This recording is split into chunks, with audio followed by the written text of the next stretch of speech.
आज हम बात करने वाले हैं एक ऐसे टॉपिक के बारे में जो बहुत सारे रिश्तों को ना अंदर ही अंदर तोड़ देता है। Emotional unavailability. आपने देखा होगा कुछ लोग ना बहुत बड़े बड़े वादे करते हैं, मैं तुमसे ये करता हूँ, मैं तुम्हें इतना प्यार करता हूँ, मैं तुम्हारे लिए ये कर दूंगा।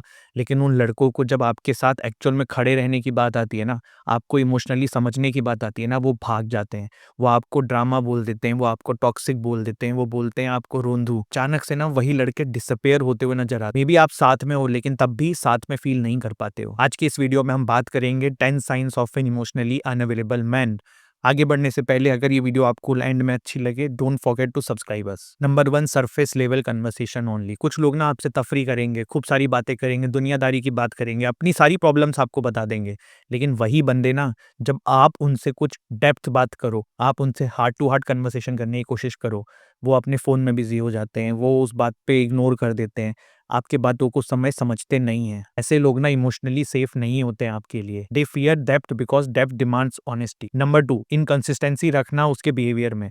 देखो वो बंदा कभी तो आपको 50 कॉल कर देगा, कभी पूरा दिन मैसेज करेगा, पर अचानक से एक दिन आपके बारे में कुछ पूछेगा भी नहीं।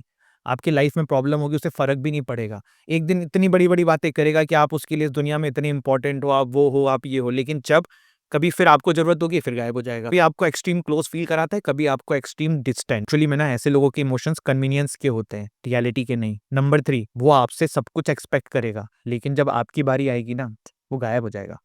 जैसे आपसे वो इमोशनली अवेलेबल रहना डिमांड करेगा, आपसे वो अपनी बातें सुनना डिमांड करेगा, लेकिन जब आप उससे यही बात करने चलोगी ना, वो बोलेगा, "अरे! मैं ऐसा ही हूँ, तुम ये सब मुझे मत बताओ, मेरा ऐसा ही बिहेवियर है, हम मैन हैं, हम थोड़े से ऐसे रहते हैं।"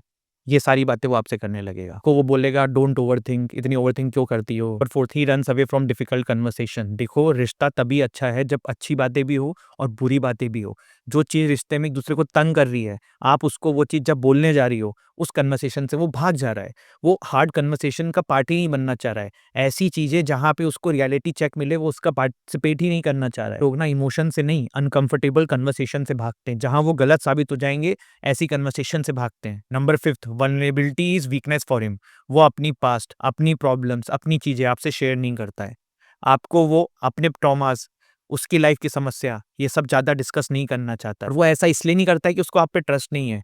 वो ऐसा इसलिए करता है कि वो ना अपनी इमोशंस का सामना नहीं करना चाहता है। वो अपनी इमोशन से भाग रहा है। Number 6, priorities are always elsewhere. उसके लिए उसका काम, उसके जिम, उसके फ्रेंड्स, उसकी पार्टी, ये ज़्यादा इम्पोर्टेंट है, लेकिन आप नहीं।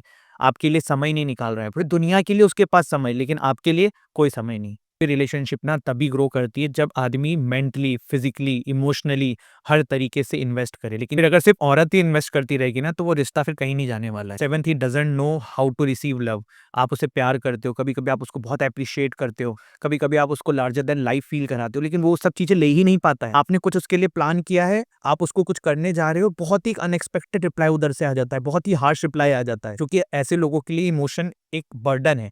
और वो चीज़ जो आप कर रहे हो ना, वो आपके लिए वैल्यू रखता है, लेकिन वो बंदे के लिए वो बिल्कुल बेकार है। नंबर 8, वो आपके आस-पास भी अपने फ़ोन में बिज़ी रहता है।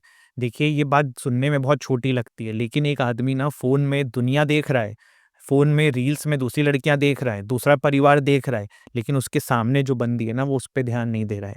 इसका मतलब वो बंदा इमोशनली आपके साथ खड़ा ही नहीं है। उसका इमोशन या तो कहीं और लगा हुआ है, या फिर वो आपसे अब खुश नहीं है, वो दूसरे लोगों से आपको कंपेयर कर रहा है अपने माइंड में। Number 9, you always feel confuse in this relationship.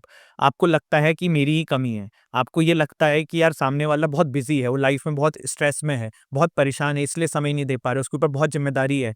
फिर कभी आपको लगता है कि नहीं यार, वो बंदा की गलती है। फिर आपको कभी लगता है नहीं मुझे बहुत प्यार करता है, पर कभी लगता है कि बिल्कुल ही प्यार नहीं करता है। इमोशनली अनअवेलेबल मैन ना आपको कभी तो इतना प्यार फ़ील कराते हैं और कभी आपकी लाइफ़ से प्यार पूरा खींच लेते हैं। नंबर 10, अगर आप मैरिड हैं तो ये पॉइंट आपके लिए नहीं है, लेकिन अगर इफ़ यू आर अनमैरिड और वो बंदा रिश्तों को लेबल करने से डर रहा है, कमिटमेंट से डर रहा है, वो शादी के बाद से डरता है, शादी के बाद से घबराता है, भाई दूर हो जाओ ऐसे आदमी से। वो बंदा इमोशनली भी प्रेजेंट नहीं है, फ्यूचर में भी नहीं रहेगा, and he is not the right guy for you. वैसे तो इमोशनली अनअवेलेबल होना ना कोई फॉल्ट नहीं होता है। ये एक डिफेंस मैकेनिज्म होता है जो ऐसे लोग अपने अंदर क्रिएट कर लेते हैं। ट्रॉमा, चाइल्डहुड इश्यूज़, पेरेंटिंग, इन सब वजह से किसी इंसान के अंदर ये चीज़ें आ सकती हैं। उसने अपने आस-पास ये सब चीज़ें देखी हैं कि इमोशंस सेफ नहीं हैं। लेकिन अगर आप अभी इस रिश्ते में हो या आने की सोच रहे हो, तो ये बात समझ लो कि कोई भी रिश्ता ना तभी चल सकता है जब 2 लोग इमोशनली इन्वेस्ट हों। प्यार तभी चल पाता है ना जब 2 लोग उसे फील भी करें और एडमिट भी। If you are facing any problem problem in your life and you want to have a conversation with me, दिए हुए नंबरों पे पेड 1-to-1 कन्वर्सेशन के लिए कांटेक्ट कर सकते हैं। Thank you for listening this video. जय हिंद, जय भारत।